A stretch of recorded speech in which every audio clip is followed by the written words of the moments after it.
Abril nang lusubin ng lalaking ito ang dati niyang kaibigan sa Sampaloc, Maynila. Nauwi ang kanilang pambubuno sa pananaksak ng suspect. Pinalo niya ito ng portable speaker sa muka. Then after noon, nagkaroon sila ng pagbubuno at pinagsasaksak niya ito. Dinala ito sa hospital pero then on arrival.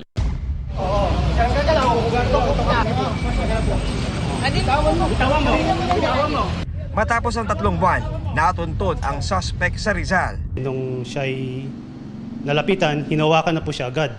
At nung nakapkapan nga, nakakuha pa kami sa kanyang posesyon ng isang patalim. Ayon sa Manila Police, personal na alitan ang ugat ng pananaksak. Itong kaibigan niya, pinapaupa sa kanya yung isang lugar niya doon at hindi na ito makabayad. At dahil dito, nagkaroon siya ng sama ng loob dito at nung nakita niya nga ito sa harapan ng bahay, ay pinagsasaksak niya ito hanggang sa mamatay. Bukod sa kasong murder, may warrant rin ito sa kasong frustrated murder sa Quezon at warrant sa illegal possession of firearms sa Cavite. Todo tanggi ang suspect. Pero kayo po ba yung nanaksak? Hindi po, sir. Hindi kayo? Hindi po. Okay. Medyo kahawig ko po yung nasa viral. Oh. Yun lang po. Hawig niyo po yung nasa Viral po.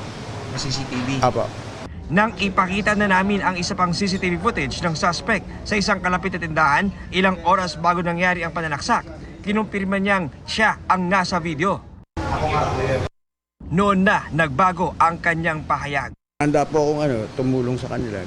Humingi nga po akong pasensya. Salamat po. Nahuli na po tumatay sa asawa ko. Nakakulong na sa Sampaloc Police Station ang suspect.